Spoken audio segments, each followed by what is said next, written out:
I welcome each one of you, my fellow pilgrims, to heaven for our weekly Bible study in Telugu language. This is the fifth Sabbath school lesson study in Telugu language. Now I will switch over to Telugu language. ప్రియ సోదరి సోదరులారా, మిమ్మల్ని అందరినీ కూడా మన వారపు Bible పఠనానికి ఆహ్వానిస్తున్నాను. ఇది 5వ సబ్బాతు బడి పాఠం. దీనికి ఇవ్వబడిన పాఠ్యభాగం ఇంగ్లీష్లో ఏమిటంటే how to study the Bible. దేవుని యొక్క బైబిల్ గ్రంథాన్ని ఏ విధంగా చదవాలి, మనం ఏ విధంగా నేర్చుకోవాలి, బైబిల్ గ్రంథాన్ని ఏ విధంగా చదవాలి అనే అంశాన్ని మనం ధ్యానించబోతున్నాం. ఇది దాదాపుగా మనందరికీ కూడా తెలిసిన విషయాలే. అయినా ఒక్కసారి జ్ఞాపకం చేసుకుందాం. ప్రార్థన చేయకముందు మీకు అందరికి కూడా ప్రార్థన విజ్ఞప్తి. మీలో దాదాపుగా అందరికీ తెలిసిన రీతిగా మన యొక్క సంఘానికి అధ్యక్షులుగా ఉన్న గుంటూరు ప్రెసిడెంట్ అయ్యగారు, వారి సతీమణి గారు కూడా యాక్సిడెంట్లో చనిపోయారు. వారి సతీమణి గారు చనిపోయి దాదాపు ఒక వారం అవుతుంది. ఆ యొక్క ప్రెసిడెంట్ అయ్యగారు జిఎన్ మోజెస్ గారు అయ్యగారి పేరు. వారు కూడా ప్రభునందు నిద్రించారు, వీరిద్దరు కూడా. ఇది చాలా ఘోరమైన, ఎంతో విషాదకరమైన వార్త మనందరికీ కూడా. ఎప్పుడు కూడా మన సంఘ చరిత్రలో భార్యాభర్తలు ఇద్దరు కూడా ఈ విధంగా యాక్సిడెంట్లో ఒక వారం గ్యాప్లోనే చనిపోవటం అన్నది మనకి ఎప్పుడూ జరగలేదు. ఇక్కడ వరకు చివరి దినాలు ఎటువంటి అనేకమైన దారుణమైన పరిస్థితులు లోకంలో జరుగుతున్నవి. వారి కుటుంబం కొరకు, వారి బిడ్డల కొరకు, వారి యొక్క మనవల కొరకు మనం ప్రత్యేకంగా ప్రార్థిద్దాం. నేను ఇది రికార్డింగ్ చేస్తున్న సమయంలో వారికి ఆ యొక్క అంత్యక్రియలు జరుగుతున్నాయి. వారి యొక్క సొంత గ్రామం అయిన అంబపాలెంలో. వారి కొరకు ప్రార్థిద్దాం. మా కొరకు కూడా మీరు ప్రార్థించాలి. ఇక్కడ మేము తాడేపల్లిగూడెంలో ఉన్నాం. ఇక్కడ తాడేపల్లిగూడెంలో అంతర్భాగం అయిపోయిన ఒక చిన్న గ్రామము. ఈ యొక్క చిన్న గ్రామంలో మేము ఉజ్జీవ సభలు జరిపిస్తున్నాం. ఇక్కడ దీన్ని పెంటపాడు అని పిలుస్తున్నారు. పెంటపాడు. ఈ యొక్క పెంటపాడు గ్రామంలో ఈ మధ్యకాలంలో ఉజ్జీవ సభలు జరగలేదు. దాదాపుగా ఒక 24 సంవత్సరాల క్రిందట ఎప్పుడూ జరిపారని చెప్తున్నారు కొంతమంది సంఘ సభ్యులు, పెద్దవారు. అయితే దేవుని మహాకృపను బట్టి ఇక్కడ ఉజ్జీవ సభలు జరపడానికి ప్రభు మాకు అవకాశం ఇచ్చారు. ఇక్కడ పాస్టర్ గారు, పాస్టర్ సత్యస్వరూప్ గారు పాస్టర్ గారు. ఇక్కడ మనకు సభ్యులు చాలా తక్కువ ఉన్నారు. అయినప్పటికీ అనేక మంది ఇతర సంఘస్థులు కూడా వాక్యం వినటానికి గత రాత్రి వచ్చారు. ఈరోజు రేపు అనగా మే 2వ తారీఖు వరకు రాత్రి వరకు కూడా ఇక్కడ ఉజ్జీవ సభలు జరుగుతున్నవి. వీటి తర్వాత మేము కలవపూడి వెళ్తాం. కలవపూడిలో 3 రోజులు, మే 4, 5, 6 కలవపూడిలో. ఈ కలవపూడి భీమవరానికి ఒక 22 కిలోమీటర్లు అంటున్నారు. లేకపోయినట్లయితే ఆకువీడుకు అది కూడా ఒక 19-20 కిలోమీటర్లు వస్తుందేమో అంటున్నారు కొంతమంది. కనీసం 15 కిలోమీటర్లు అంటున్నారు. అవి ముగిసిన తర్వాత మే నెల, అనగా ఈ నెలే కదా, 7, 8, 9 అంటే రాబో గురువారం, శుక్రవారం, శనివారం. ప్రియ సోదరి సోదరులారా, మే 7, 8, 9 అనగా వచ్చే వారంలో శ్రీరంగపట్నం. ఇది మా సొంత గ్రామం, మా స్వస్థలం. కానీ మా సొంత వారు ఎవరో కూడా ప్రస్తుతానికి ఇప్పుడు అక్కడ లేరు. అందరు కూడా గతించిపోయారు. ఉన్న కొద్దిమంది కూడా వేరే వేరే ప్రాంతాల్లో ఉంటున్నారు. కానీ అక్కడ కూడా దేవుని యొక్క వాక్యం వినిపించాలని 7 సంవత్సరాల క్రిందట జరిపించాము అక్కడ ఉజ్జీవ సభలు. ఈ మధ్యకాలంలో ఎప్పుడు కూడా ఉజ్జీవ సభలు అక్కడ జరగలేదు. కనుక అక్కడ ఉజ్జీవ సభలు జరిపించబోతున్నాం 7, 8, 9. వీటి కొరకు మీరు ప్రత్యేకంగా ప్రార్థించండి. అవి ముగిసిన తర్వాత 11, 12, 13 మే నెల 11, 12, 13 తారీఖుల్లో రాజమండ్రి దివాన్ చెరువు ప్రాంతంలో ఉజ్జీవ సభలు అక్కడ. తర్వాత మనకి సమ్మల్దేవి మే నెల 14, 15, 16 సమ్మల్దేవిలో అక్కడ ఉజ్జీవ సభలు జరగబోతున్నవి. వాటి తర్వాత 17, 18, 19 మే 17, 18, 19 కీసర. ఇది మన సౌత్ ఆంధ్ర సెక్షన్లో ఉన్న చాలా పురాతనమైన సంఘం. ఆ పురాతనమైన సంఘంలో అక్కడ సువార్త సభలు, ఉజ్జీవ సభలు 3 దినాలు. దాని తర్వాత ఆ దగ్గరలోనే అనగా ఇబ్రహీంపట్నం మన యొక్క సౌత్ ఆంధ్ర సెక్షన్ హెడ్ క్వార్టర్కి దగ్గరలోనే ఉన్న చంద్రలపాడు, అది కూడా మనకి చాలా పురాతనమైన సంఘం. చంద్రలపాడు కూడా చాలా పురాతన సంఘాలు, పెద్ద సంఘాలు. అక్కడ ఉజ్జీవ సభలు జరుపుతాం. తర్వాత మే నెల 23, 24, 25 పెగ్గళ్ళపాడులో, ఈ నెల 23, 24, 25 తారీఖుల్లో. వాటి తర్వాత నరసరావుపేట మే నెల 26, 27, 28 నరసరావుపేట. తర్వాత మాచర్ల మే నెల 29, 30, 31 మాచర్ల. ఇంకా 2 ప్రాంతాల్లో వారు కోరుతున్నారు. వారు ఇంకా మీటింగ్ల కొరకు సిద్ధపాటు చేసుకున్న తర్వాత ఆ వివరాలు కూడా మీకు అందిస్తాం. వీటి కొరకు మా ప్రయాణాల కొరకు ప్రార్థించండి. మాతో వస్తున్న యవనస్తుల కొరకు ప్రార్థించండి. దేవుడు మనల్ని ప్రత్యేకంగా ఆశీర్వదించేలాగా ప్రార్థన చేసుకుని ఈ యొక్క 5వ పాఠంలో కొనసాగుదాం. పరిశుద్ధ ప్రేమగల మా తండ్రి, మమ్మల్ని, మా కుటుంబాన్ని, మా సంఘాలని మీరు ప్రేమించి ఈ మే నెలలో అడుగుపెట్టే ధన్యత దయచేశారు. గత నెలలో మా పట్ల, మా కుటుంబాల పట్ల మీరు చేసిన ఉపకారాలను బట్టి మీకు స్తుతులు చెల్లిస్తున్నాం. ఈ నెలలో కూడా మా ఆధ్యాత్మిక శారీరక అవసరాలు తీర్చి మీ కాపుదల మాకు అనుగ్రహించి మండు వేసవిలో మీ కృపాసన్నిధి మాతో ఉంచవలసిందని, అదే రీతిగా ప్రభా ఆయన ఎన్నో సంవత్సరాలు మీ యొక్క సేవలో ప్రభా ఆయన పనిచేసి ఈ యొక్క ప్రమాదకరమైన పరిస్థితిలో భార్యాభర్తలు ఇద్దరు కూడా మరణించారు. మీకు తెలియని ప్రభా జిఎన్ మోజెస్ గారి యొక్క బిడ్డలకు, మనవులకు, వారి కుటుంబ సభ్యులకు మీరే ఓదార్పు అనుగ్రహించి మీరు త్వరలో వస్తున్నారని అటువంటి నిరీక్షణ మాకు అందరూ కూడా దయచేయమని, మీరే కృప చూపించమని, ఈ పాఠాన్ని అర్థం చేసుకోవటానికి నీ కృపాసన్నిధి మాతో ఉంచమని, మీ దీవెనలు అనుగ్రహించమని యేసు ప్రభువు వారి పరిశుద్ధమైన నామం బట్టి ప్రార్థిస్తున్నాను తండ్రి, ఆమేన్. ప్రియ సోదరి సోదరులారా, నేను పూనా ఏప్రిల్ 29వ తారీఖు సాయంత్రం బయలుదేరాను. పూనాలో స్పైసర్లో. ఇక్కడికి రాకముందు 5వ పాఠాన్ని రికార్డింగ్ చేసేసి మీకు యూట్యూబ్లో పెట్టేసి రావాలని ప్రయత్నం చేశాను. కానీ ఆ దినాన్న సాతాను చాలా అంతరాయం పెట్టేశాడు. ప్రతి 5 నిమిషాలకి కూడా ఎలక్ట్రిసిటీ, కరెంటు పోతుంది, ఆ యొక్క విద్యుత్ శక్తి ఆగిపోతుంది. కారణం తెలియదు మాకు. ప్రతి 5 నిమిషాలకి సమస్య వచ్చేసింది, రికార్డింగ్ చేయలేకపోయాం. కనుక ఇక్కడికి వచ్చిన తర్వాత నిన్న మధ్యాహ్నానికి వచ్చాం.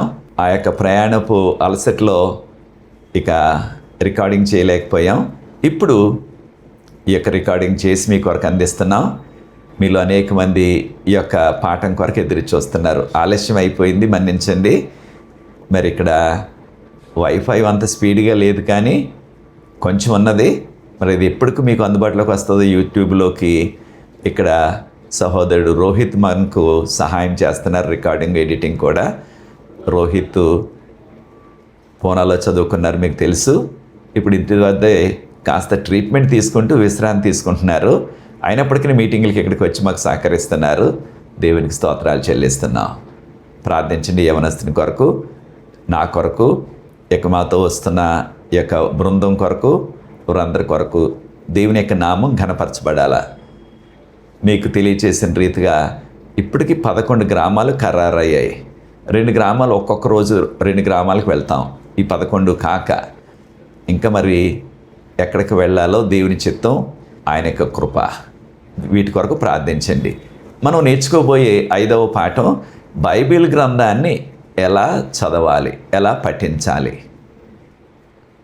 మనందరికీ తెలిసిన రీతిగా బైబిల్ గ్రంథం చాలా ప్రాముఖ్యమైనది. కారణం మనకి ఏ రీతిగా మానవులుగా రోజుకి మన ప్రాంతాల్లో అయితే 3 సార్లు భోజనం చేస్తున్నాం. ఉదయం టిఫిన్ చేస్తున్నాం, మధ్యాహ్నం భోజనం చేస్తున్నాం, సాయంత్రం భోజనం చేస్తున్నాం. 3 సార్లు. కొన్ని ప్రాంతాల్లో నేను ఆ యొక్క మిజోరాము, మణిపూరు, మేఘాలయ ఆ ప్రాంతాలకు కూడా పరిచర్యకి వెళ్ళినప్పుడు ఆ ప్రాంతాల్లో 2 సార్లే ప్రాముఖ్యమైన భోజనాన్ని చేస్తున్నారు. ఉదయం చేసేస్తారు, 8 లోపులో పనులకు వెళ్ళిపోతారు. మధ్యాహ్నం ఏదైనా ఒక అరటిపండు లేకపోయినట్లయితే ఏదో కొంచెం ఒక చిన్న బ్రెడ్, లేకపోతే బ్రెడ్ అంటే చిన్నది, లేదా ఏదన్నా ఒక సమోసా అలాంటిది ఏదో కొంచెం తినేసి ఒక జ్యూస్ తాగటమో, తాగేవారు కాఫీ టీ తాగటమో, ఇంకదే చేస్తారు మధ్యాహ్నం. సాయంత్రం మరలా ఇంటికి వచ్చిన తర్వాత 6 గంటలకి మరలా భోజనం చేసేస్తారు చాలా త్వరగా. అది వారి అలవాటు, 2 పూటలే తింటున్నారు అక్కడ.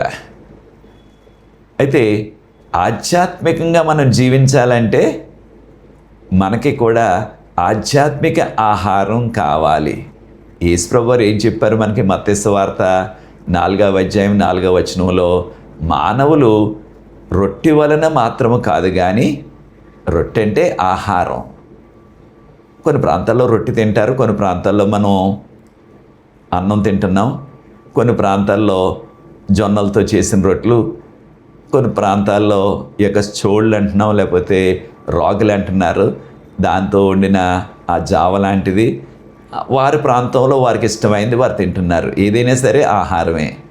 అయితే మానవుడికి కావాల్సింది శారీరక ఆహారం కంటే దేవుని నోటి నుంచి వచ్చే మాటలు మనం నమ్ముకునే ప్రకారంగా జీవిస్తే శారీరక ఆహారాన్ని ఆయనే తప్పకుండా మనకి అనుగ్రహిస్తారు అని యేసుప్రభువు చెప్పారు. కనుక మనకు కావాల్సింది ఆధ్యాత్మికంగా మనం జీవించాలంటే శారీరకంగా కూడా దేవుని మాటలు మనం నేర్చుకోవాలి. ఎక్కడ దొరుకుతాయి దేవుని మాటలు? బైబిల్ గ్రంథంలో.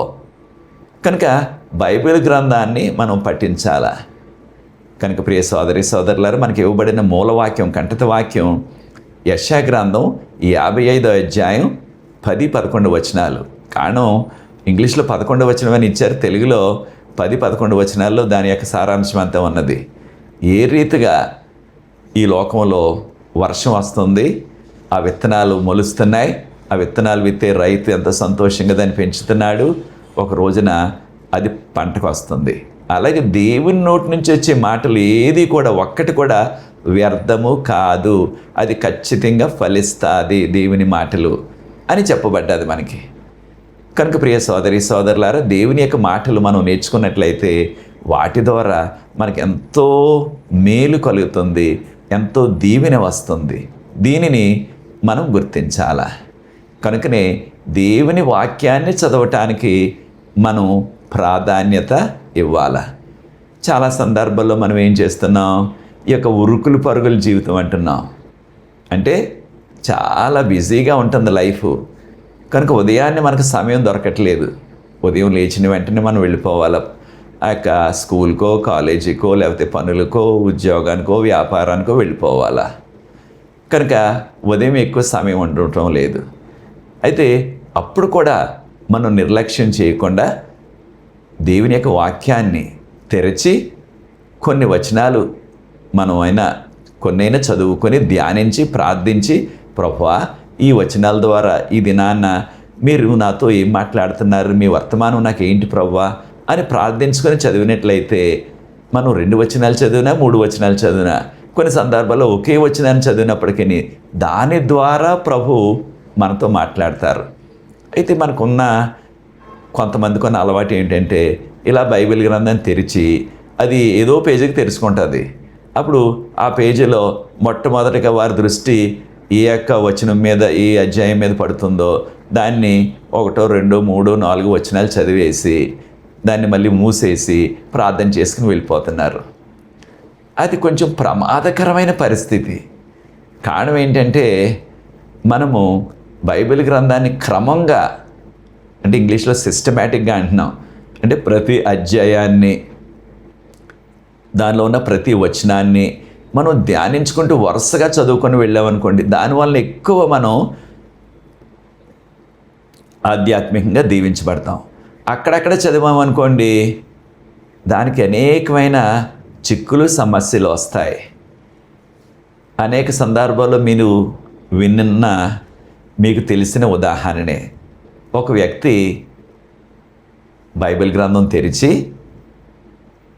ఏ అధ్యాయం, ఏ పుస్తకం, ఏ వచనం అన్నది మనసులో లేదు. ఇలా బైబిల్ గ్రంథం తెరిచేటప్పటికి అది ఏది తెరుచుకుంటే ఆ పుస్తకం ఆ పేరు చూసి, ఏ అధ్యాయమో చూసి, దానిలో మొదటి మాటలు ఏంటో చూసి, ఆ మొదటి మాటలు ఒక వచనం, 2 వచనాలు, 3 వచనాలు చదువుకుని వెళ్ళిపోతున్నాడు అనమాట ఆ వ్యక్తి. అలాగే అది నాన్న తెరిచాడట.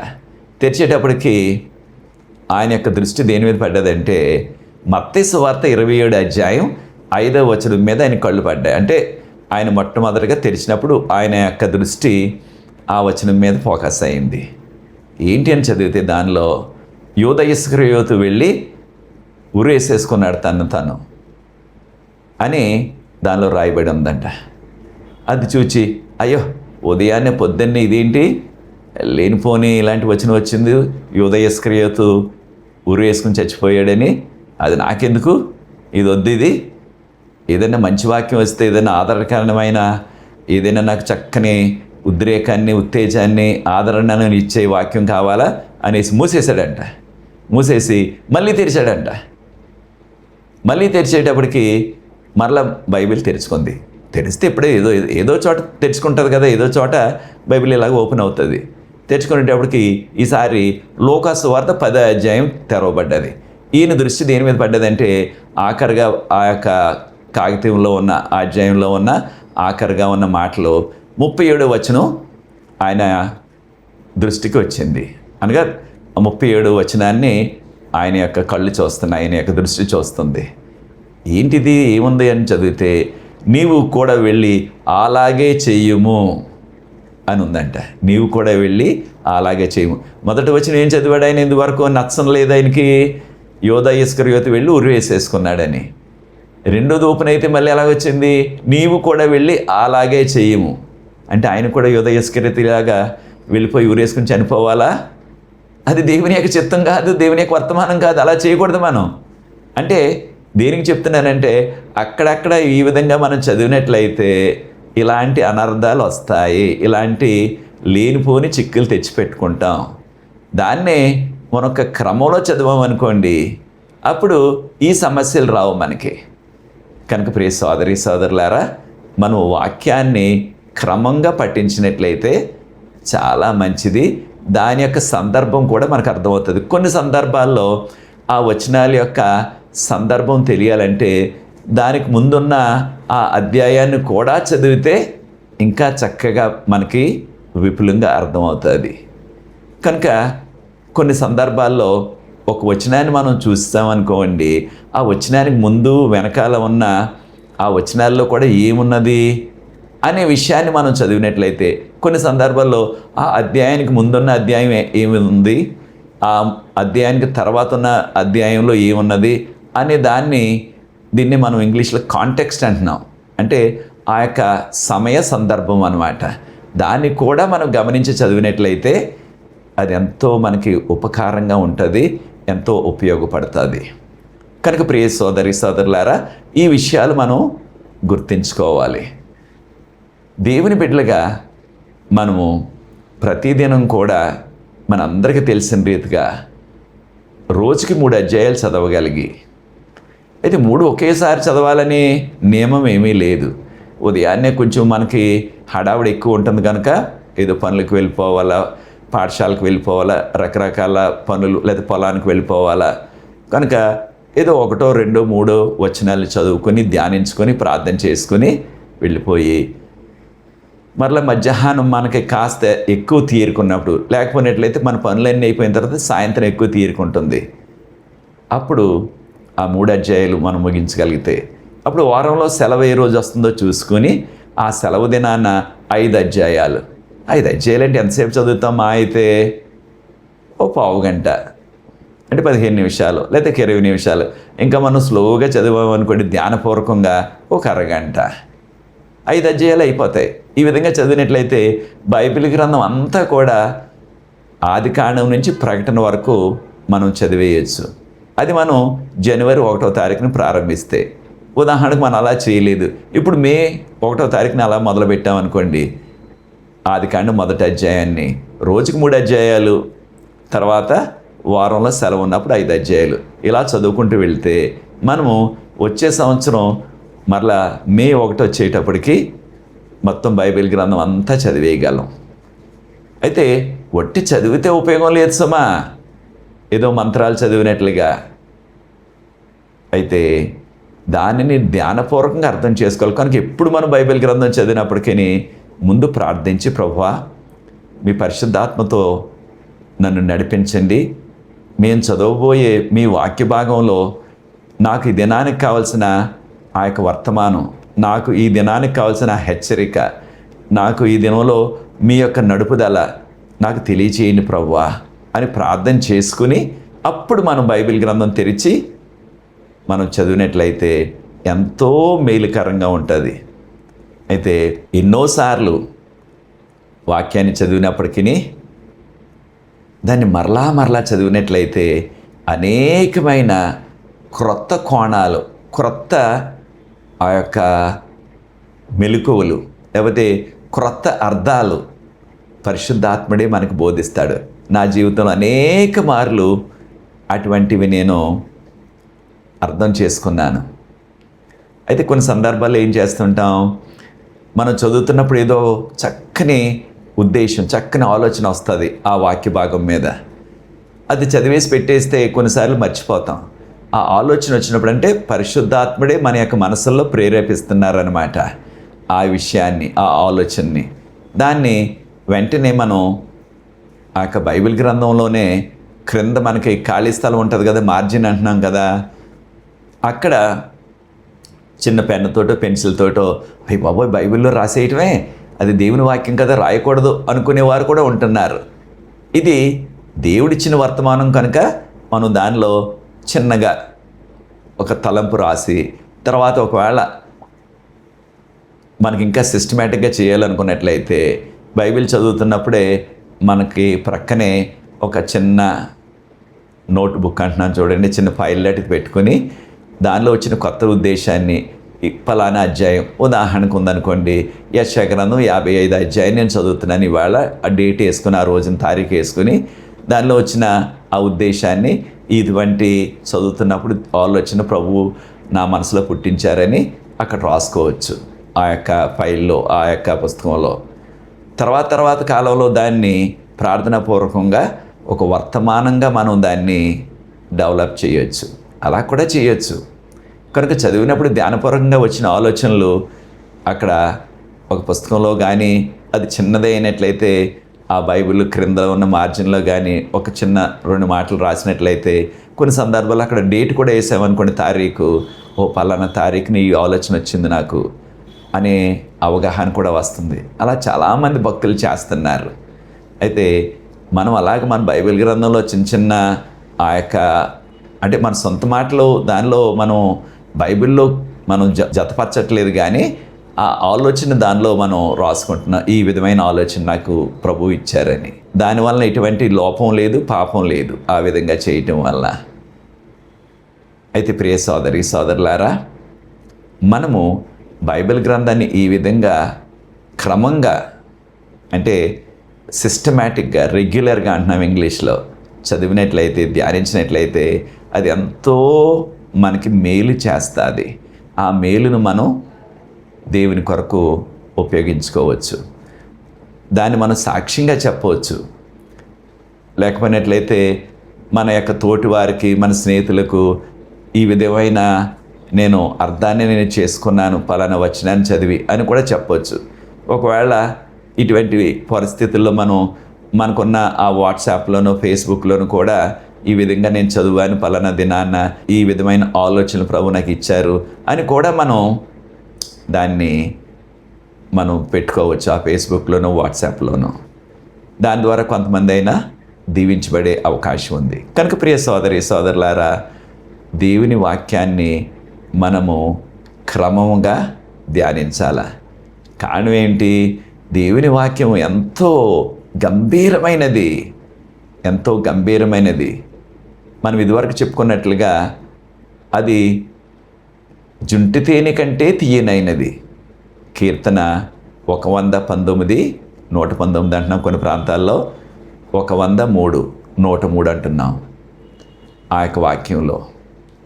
అదే రీతిగా దేవుని యొక్క వాక్యము మనకి ఎంతో సంతోషాన్ని, ఎంతో ఆనందాన్ని కలుగజేస్తుంది. ఇర్మియా గారు అన్నారు కదా, ఇర్మియా గ్రంథం 15:16 నీ వాక్యము నాకు దొరికినప్పుడు దానిని నేను భుజించాను, దానిని నేను తిన్నాను. అది నాకు ఎంతో సంతోషాన్ని, ఎంతో ఆనందాన్ని కలుగచేసింది. నిజమే, దేవుని వాక్యము మనకెంతో సంతోషాన్ని, ఆనందాన్ని కలుగచేస్తుంది. ఆ వాక్యాన్ని చదివినప్పుడు, ఆ వాక్యంలో మనం లీనమైపోయినప్పుడు. కనుక ప్రియ సోదరి సోదరులారా, వాక్యము చాలా ప్రాముఖ్యమైనది. ఆ వాక్యాన్ని మనం పఠించినట్లయితే, అనుదినం పఠించినట్లయితే అది మనకి ఎంతో మేలుకరం, ఎంతో ఆశీర్వాదకరం. కనుక ప్రియ సోదరి సోదరులారా, దేవునికి యోగ్యమైన వారుగా మనం జీవించడానికి ఈ కడవరి కాలంలో ఎక్కువ మనం వాక్యాన్ని పఠించాలా. అయితే మనలో ఎక్కువ మందికి అంత కాన్సన్ట్రేషన్, అంటే అంత నిగ్రహ శక్తి లేకపోవచ్చు. అంటే ఏకదాటిగా ఒక గంట, 2 గంటలో, 3 గంటలో చదివే అటువంటి మనస్సు నిగ్రహత లేకపోవచ్చు. కొంతమంది అయితే భక్తులు ఆ బైబిల్ గ్రంథాన్నే పఠిస్తూ, దాన్నే చదువుతూ కొన్ని దినాలు గడిపేసిన వారు ఉన్నారు. నేను ఒక వ్యక్తి గురించి చదివాను. ఆ వ్యక్తి 2 రోజుల్లోనే, అంటే ఉదయం నుంచి సాయంత్రం వరకు ఏకదాటిగా బైబిల్ చదివి 2 రోజుల్లో ముగించేశారట. అయితే అలాగ మనం ఏదో పోటీగా మన పేరు ఎక్కడో మనం చెప్పుకోవాలా, 2 రోజులు 3 రోజులు ముగించేసినని కాదు సుమా. మనము ఆ బైబిల్ గ్రంథంలోని సారాన్ని గ్రహించాల. దాని యొక్క అర్థాన్ని మనం గ్రహించి దాని ప్రకారంగా మనం జీవించాల. వాక్యం వింటే చాలదు, వాక్యం చదివితే చాలదు, దాన్ని గైకొనాలా. కారణం, ప్రకటన గ్రంథం 22:7 సమయము సమీపించి ఉన్నది కనుక ఈ ప్రవచన గ్రంథంలోని వాక్యాలు చదువువారు, వారికి చదవటం రాకపోతే వారు వినేవారు, వాటిని గైకొనేవారు, అంటే వాటిని పాటించేవారు ధన్యులని చెప్పబడ్డది. వారిని పాటించాలి వాటిని మనం. కనుక ప్రియ సోదరి సోదరులారా, దేవుని యొక్క వాక్యము ఎంత గంభీరమైనది. దేవుని యొక్క వాక్యము మన యొక్క జీవితాలని మార్చేస్తుంది. అయితే అనేక మంది భక్తులు దేవుని యొక్క వాక్యాన్ని అంతగా వారు ధ్యానిస్తూ, చదువుతూ, దాని యొక్క సారాన్ని గ్రహించి దానిని ఇతరులకు కూడా బోధించిన వారు అనేక మంది ఉన్నారు. మనం కూడా ఆ రీతిగా తరించాలని మనం అందరం కూడా ప్రార్థనాపూర్వకంగా చేయాలి. కారణం, మనం జీవిస్తున్నది కడవరికాల చివరి దినాల్లో. కడవరికాల చివరి దినాల్లో వాక్యము దొరకని రోజులు మరలా వస్తాయి. ఈ విషయాన్ని మనం ఆమోసు గ్రంథం 8:11 కూడా గమనించాం. అదే రీతిగా ప్రకటన గ్రంథం 11:3-10 వరకున్న వాక్య భాగాన్ని గమనించినట్లయితే, 2 సాక్షులు వారు గోనెపట్ట కట్టుకుని వారు సాక్ష్యం చెప్తున్నారని చెప్పబడ్డది. ఇది సాదృశ్యంగా సుమా. ఈ 2 సాక్షులు కూడా క్రొత్త నిబంధన, పాత నిబంధనకు సాదృశ్యం అన్నమాట.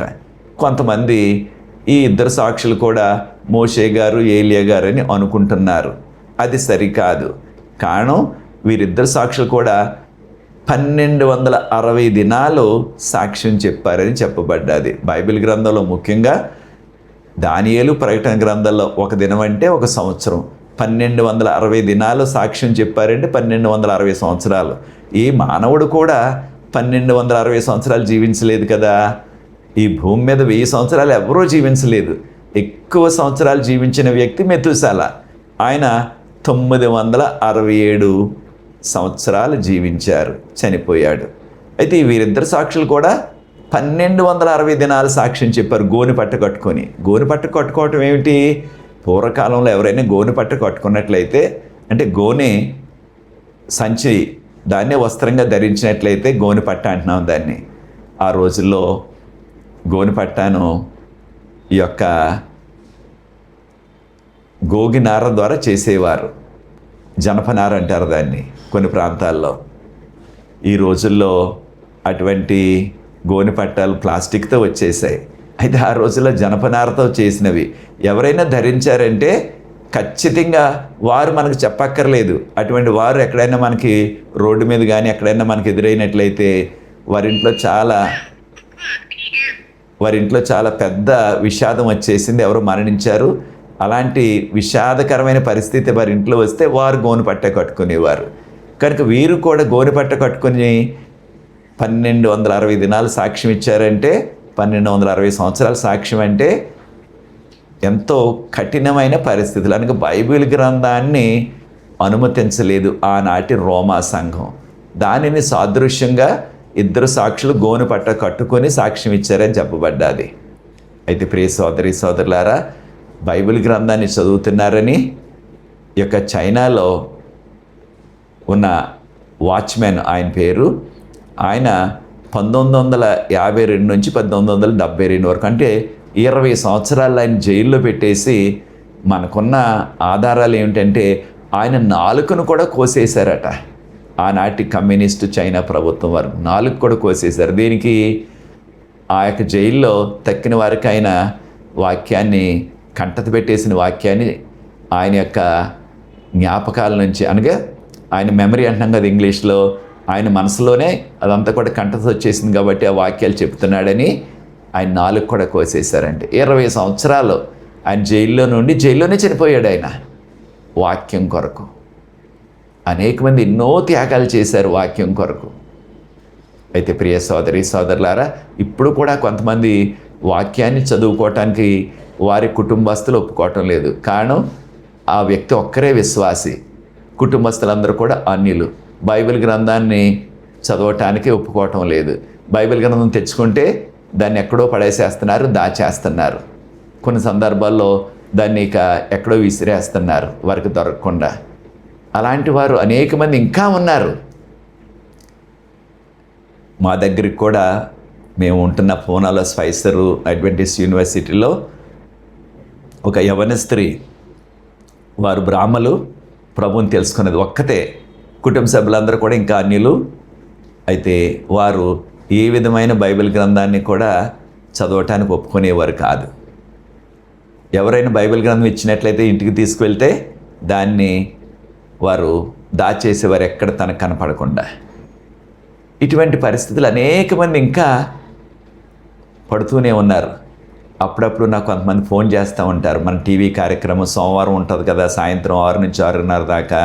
అది అయిన తర్వాత శుభవార్తల్లో వారు ఫోన్ చేసి, అయ్యా నేను విశ్వాసిని, ఒక అన్యుడిని వివాహం చేసుకున్నాను, నన్ను వివాహం ముందు నువ్వు ఏదైనా సరే నమ్ముకోవచ్చు, నాకు అభ్యంతరం లేదన్నాడు. ఇప్పుడు ఆయన యొక్క తల్లిదండ్రులు, కుటుంబ సభ్యులు ఎంతో నాకు ఒత్తిడి పెడుతున్నారు. ఆరాధనకి ఎక్కడికి వెళ్ళనివ్వట్లేదు, చర్చికి వెళ్ళనివ్వటం లేదు, బైబిల్ చదువుకోనివ్వట్లేదు. వారు ఉంటే ఈ విధంగా టీవీ కూడా పెట్టుకోనివ్వటం లేదు. వారందరూ లేకపోతే ఇలా పెట్టుకుంటున్నాను, వింటున్నాను వాక్యం. ఇక నాకు ఏ విధమైన ఆధారం లేదు, ఈ విధంగా ఎవరు లేనప్పుడు టీవీలో వాక్యం వింటున్నాను అంతే అని దుఃఖంతో చెప్తున్నారు ప్రార్థించమని. అనేక మందికి ఇటువంటి సవాళ్ళు సాతాను తెచ్చిపెడుతున్నాడు. కారణం ఏంటి? ఎవరైతే దేవుని యొక్క వాక్యాన్ని చదివి దాని ప్రకారంగా జీవిస్తే వారు పరలోకం వెళ్తారు, వారికి నిత్యజీవం ఉన్నది, వారికి రక్షణ ఉన్నది. అది అందకుండా, ఆ వాక్యం వారికి అందకుండా, రక్షణ భాగ్యం వారికి కలగకుండా, నిత్యజీవం వారికి కలగకుండా సాతాను అనేక సందర్భాల్లో గత 2000 సంవత్సరాల నుంచి కూడా అనేక మంది పాలకులను, అనేక మంది అధికారులను తన యొక్క ఏజెంట్లుగా వాడుకొని, తన యొక్క సాధనాలుగా వాడుకొని వాక్యాన్ని ఏదో రీతిగా లేకుండా చేసేయాలని విశ్వ ప్రయత్నాలు కూడా సాతాను చేస్తూనే ఉన్నాడు. ఇక్కడ వరకు ఇంకా చేస్తాడు.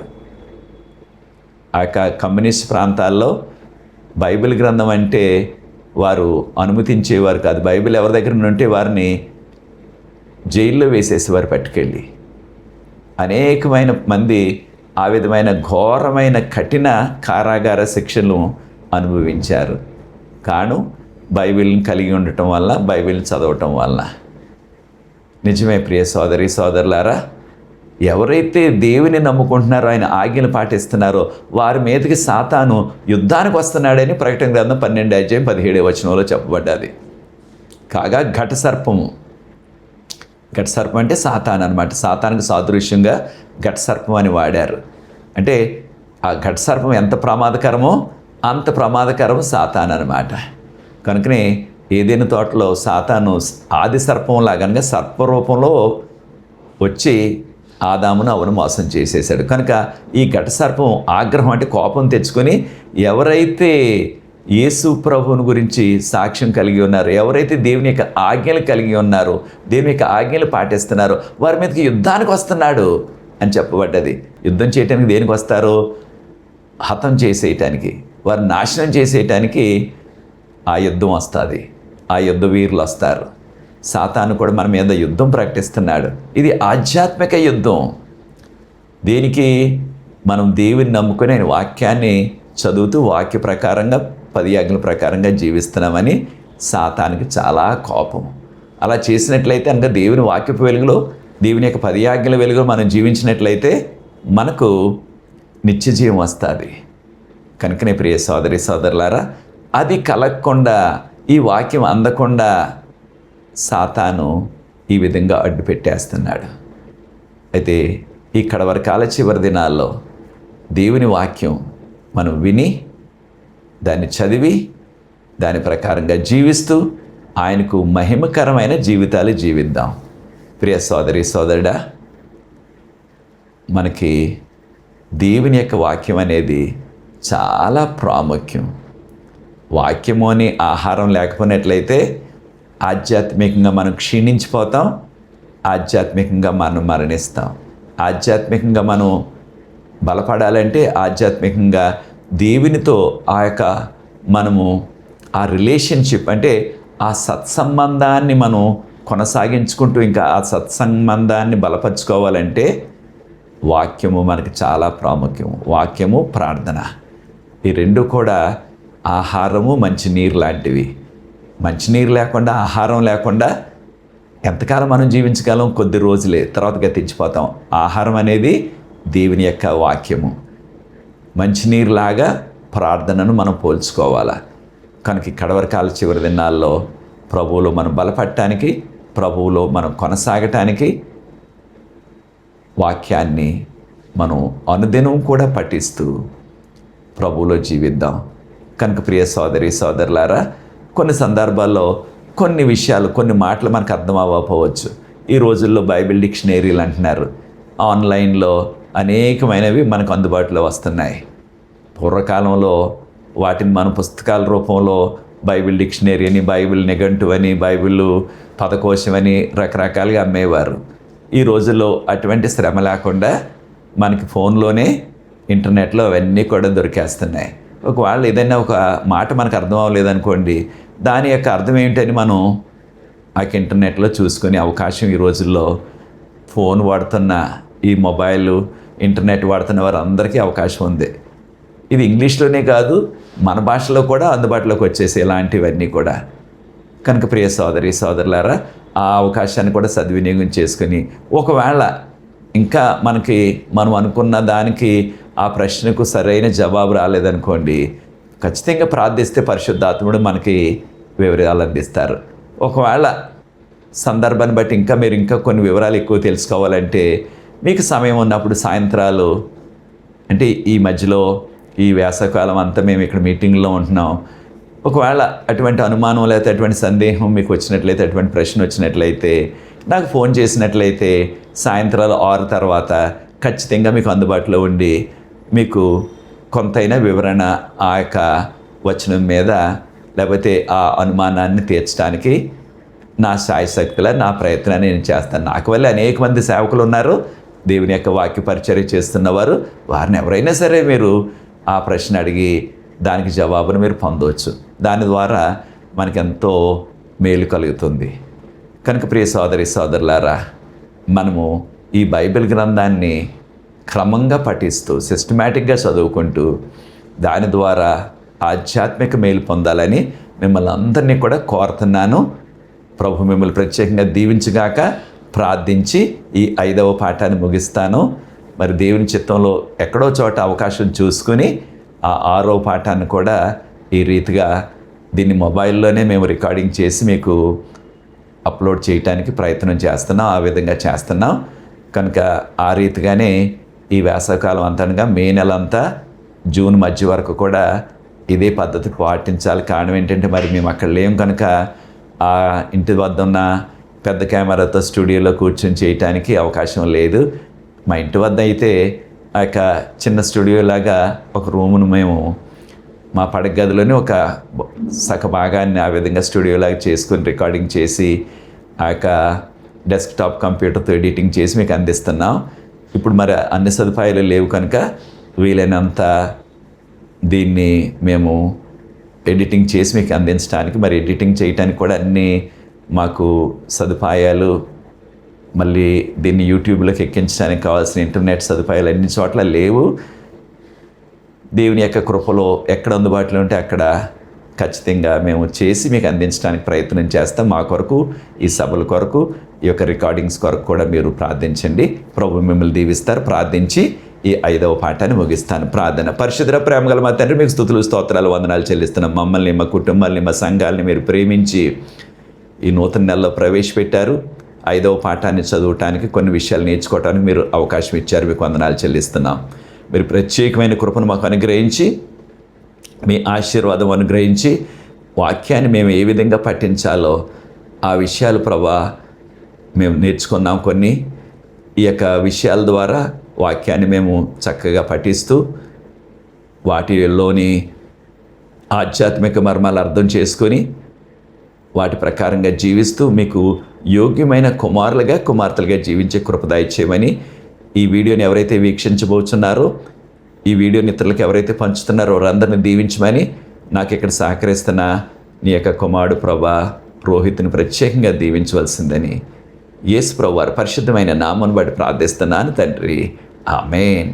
మీకు అందరికీ వందనాలు ప్రియ సోదరి సోదరులారా. నా కొరకు ఈ జరగబోతున్న ఈ యొక్క 11 గ్రామాల సువార్త కొరకు ప్రార్థించండి. దేవుని చిత్తమైనట్లయితే 6వ పాఠంలో మరలా కలుసుకుందాం. అంతవరకు ప్రభు కృప మనందరికీ మెండుగా ఉండును గాక. God bless you. ఆమేన్.